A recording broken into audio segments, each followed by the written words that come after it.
मैं राहुल सर। आज आपको एक वीडियो पार्ट 2 टेंस का पार्ट 2 बनाया जा रहा है। आप ध्यान रखिए कि पार्ट 1 बना दिया गया, जो डिस्क्रिप्शन से आप निकाल के उस वीडियो को देख सकते हैं, ठीक है ना।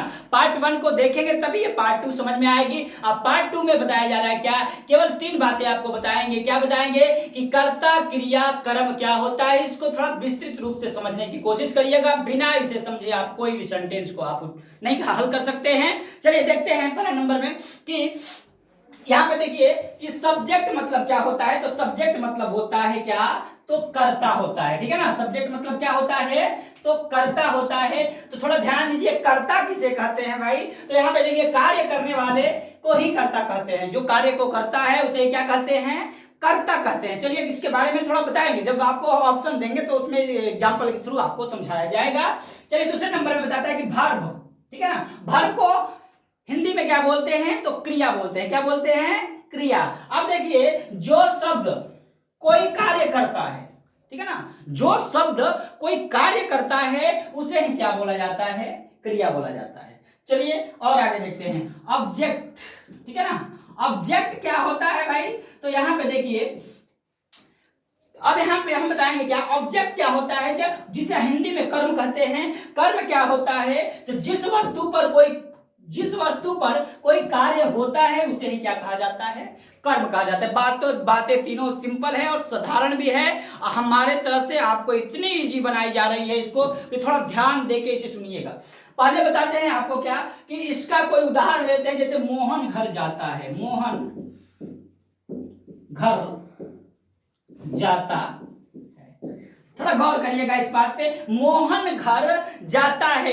तो अगर आपको कर्ता ढूंढना होगा, किसको ढूंढना होगा, कर्ता को। जब आप ढूंढेंगे तो कर्ता को ढूंढेंगे तो क्या करेंगे उसमें कि कौन लगा के किसको खोजा जा सकता है, तो कर्ता को खोजा जाता है। जैसे कह कि घर जाता है, कौन जाता है, चलिए बताइए। घर जाता है तो कौन जाता है भाई, तो घर जाता है तो कौन जाता है, तो मोहन घर जाता है। तो कर्ता कौन हुआ, मोहन। कर्ता कौन हुआ, मोहन। मोहन कहां जाता है, तो घर जाता है। तो अब देखिए यहां पे घर जाता है तो कौन लगा, तो कौन जाता है घर, कौन जाता है घर। तो मोहन कहां जाता है, तो घर जाता है। अब दूसरे नंबर में कह रहा है कि कर्ता का पहचान तो करा दिए आप। अब बताइए क्रिया क्या होती है। देखिए एक बात आपको बता देते हैं, जाना, खाना, नहाना, पीना, सोना, सब कुछ है, धोना, दौड़ना, जो भी बातें आती है आपको, तो वो सब क्या होता है, तो जैसे आपका सुबह में मुंह धोना एक क्रिया है। जो घटनाएं बार बार घटती रहती है, डेली आपको यूज लाइफ में होता रहता है, तो वो क्या होता है, तो वही होता है क्या, तो जैसे जाता है, कहां जाता है, कहीं भी जाता है, लेकिन जाना, खाना, नहाना ये सब क्या हो जाता है आपका, तो आपको ये हो जाता है क्रिया। अब चलिए कर्ता और क्रिया दोनों मिल गए। अब हमको खोजना है किसको, कर्म को खोजना है। कर्म जैसे अब देखिए यहाँ पे कर्म में बताया गया है कि जिस वस्तु पर कोई कार्य होती है उसे क्या कहा जाता है, तो कर्म कहा जाता है। तो कर्म यही है कौन, तो कार्य किस पे हो रहा है, तो घर पे ही ना, घर पे ही कार्य किया जा रहा है। जाता है, कहां जाता है, घर जाता है। तो एक कार्य के रूप में आपको क्या हो गया ये, जैसे कोई वस्तु भी आती है तो इसमें ही आ जाती है। चलिए तो घर जाता है, तो ये हमारा क्या हो गया, कर्म। अब हम देखेंगे थोड़ा सा और एक बात, क्या कि कुछ दूसरा सेंटेंस ले लेते हैं जिसके अनुसार आप देख सकते हैं। दूसरा कोई बात लेके हम इसे थोड़ा मिलाएंगे। चलिए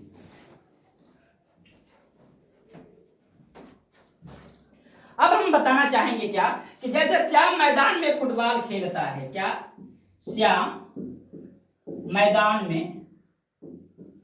में फुटबॉल खेलता है। अब यहां पे बताएंगे आपको क्या कि जैसे क्या कहा है कि श्याम मैदान में खेलता है, अदर वर्ड आता है, ठीक है ना। अदर वर्ड क्या होता है, इसमें उसका भी पहचान आपको करा देंगे कि अदर वर्ड क्या होता है। जैसे कहते हैं लोग कि अदर वर्ड मतलब क्या, कर्ता क्रिया कर्म के बाद भी कोई वर्ड आती है तो वो अदर वर्ड में आपको कहीं ले जाते हैं उसे। देखिए यहाँ पे अब कह रहे क्या कि देखिए श्याम कह रहे कि फुटबॉल खेलता है, मैदान में फुटबॉल खेलता है। फुटबॉल कौन खेल रहा है, यहाँ पे फुटबॉल कौन खेल रहा है, तो श्याम खेल रहा है। कौन खेल रहा है, तो आपको श्याम खेल रहा है। तो श्याम क्या हो गया, कर्ता हो गया। श्याम क्या हो गया? कर्ता हो गया। अब दूसरे नंबर में देखेंगे कि फुटबॉल, ठीक है ना, क्या खेलता है? तो आपको फुटबॉल खेलता है। खेलना, नहाना, धोना आपको बताए थे अब ये कि वह एक क्रिया का ही रूप होता है। तो खेलना क्या हो गया आपको? खेलता। तो ये हो गया आपको क्रिया। चलिए, अब हमारा फुटबॉल क्या हो गया? तो फुटबॉल हो गया क्या आपको? तो कर्म। अब देखिए बचा हुआ मैदान, यह आपको कहा आ जाएगा अदर वर्ड में आ जाएगा। तो यही होता है अदर वर्ड। आप कर्ता को पहचान गए, ठीक है ना, कर्म को पहचान गए और क्रिया को पहचान गए। तो कर्ता कर्म क्रिया यही होते हैं। चलिए एक बात बताएंगे और कि अंग्रेजी में कुछ बातें ऐसी होती है जिसको आपको क्या किया जाता है? तो उलट कर लिखा जाता है। जैसे देखिए आपको कहा जाता है कभी भी कोई सेंटेंस लिखते हैं तो पहले कर्ता आता है, उसके बाद क्रिया आती है, ठीक है ना, और उसके बाद कर्म आता है। यह बातें आपको हमेशा बताई जाती है। पहले आप एक ध्यान रखिएगा कि कर्ता को अंग्रेजी में क्या कहते हैं? तो सब्जेक्ट कहते हैं। और क्रिया को क्या कहते हैं? तो क्रिया को वर्ब कहा जाता है, ठीक है ना। और उसके बाद वर्ब, उसके बाद क्या है? कर्म है। कर्म को अंग्रेजी में क्या कहते हैं? तो ऑब्जेक्ट कहते हैं। एक बात हमारी आप ध्यान रखिएगा, क्या? तो एक बात हमारी यह ध्यान रखिएगा, जैसे मोहन घर जाता है, चाहे कोई और ले लीजिए, वह स्कूल जाता है, वह स्कूल जाता। देखिए इसमें कुछ बात जो होती है जो आपको पलट के लिखना होता है, को बोला जाता है क्या? अंग्रेजी थोड़ा उल्टी होती है तो उलट के वहां पे आपको क्या लिखा जाता है? तो देखिए वह क्या हो गया? आपको कर्ता हो गया। तो जैसे यहाँ पे लिखेंगे ना ही, ठीक है ना, जैसे आप लिख सकते हो क्या? He goes to school. अब यहां पे बताएंगे, ठीक है ना, यहां पे बताएंगे क्या? कि वह स्कूल जाता है। कर्ता हो गया वह, क्रिया हो गई जाना, स्कूल का हो गया आपको कर्म हो गया। तो चलिए हम थोड़ा सा यहां पे लिख लेते हैं, थोड़ा इसको हटा देते हैं। ये हमारा क्या है?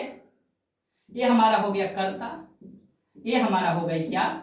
तो ये हो गया कर्म और यह क्या हो गया? तो क्रिया हो गया। थोड़ा बात ध्यान से देखिएगा इस बात को। कह रहे कि कर्ता पहले है और क्या है? कर्म है, उसके बाद क्या है? हिंदी वाक्य में, ठीक है ना, हिंदी वाक्य में, तो हिंदी वाक्य में क्या है? हिंदी वाक्य में क्या है कि कर्ता कर्म क्रिया। यह बात आपको बता दिया कि हिंदी में आपको लिखा रहेगा ऐसे, लेकिन जब अंग्रेजी करता है इसे तो कर्ता आता है, ठीक है ना। कर्ता के बाद आपको क्या आ जाता है? क्या आ जाती है? तो क्रिया आ जाती है। कोई ट्रांसलेशन या कोई सेंटेंस आपको आती है तो उसमें पहले कर्ता के बाद क्रिया को रखता है, उसके बाद जिसे आपको अंग्रेजी में थोड़ा लिख देते हैं, इसको हिंदी में एक बार लिखते हैं आपको कर्ता, ठीक है ना। उसके बाद आपको क्या आई है? तो क्रिया आ गई, ठीक है ना।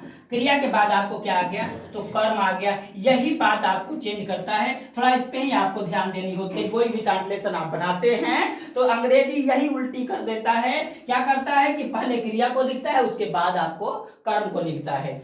अगर यह बात आपको समझ में आई होगी तो ठीक है ना। अगर नहीं आती है तो इस पे आप कमेंट करिएगा, कमेंट में लिख के कुछ भेजिएगा, हम उसको आप क्या करेंगे? उसको अच्छे तरह से बताने की कोशिश करेंगे। थोड़ा बात यहाँ पे ध्यान दीजिएगा क्या कि यही बातें आपको कहता है, जैसे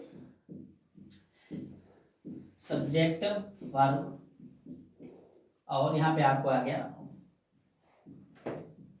एक बात आप ध्यान रखिएगा कि कर्ता को कभी ढूंढिएगा तो कौन लगा के, ठीक है ना। और भी है ऐसे तो आपको कर्ता क्रिया कर्म का पहचान, जैसे आपको क्रिया में बता देते हैं क्या? खाना, नहाना, सोना, दौड़ना, जो क्रिया मुख्य रूप से घटती है वो क्या हो जाएगा आपको? तो क्रिया का रूप होता है। ठीक है, आपको वीडियो अच्छी लगी होगी तो लाइक सब्सक्राइब करिएगा, ठीक है। धन्यवाद।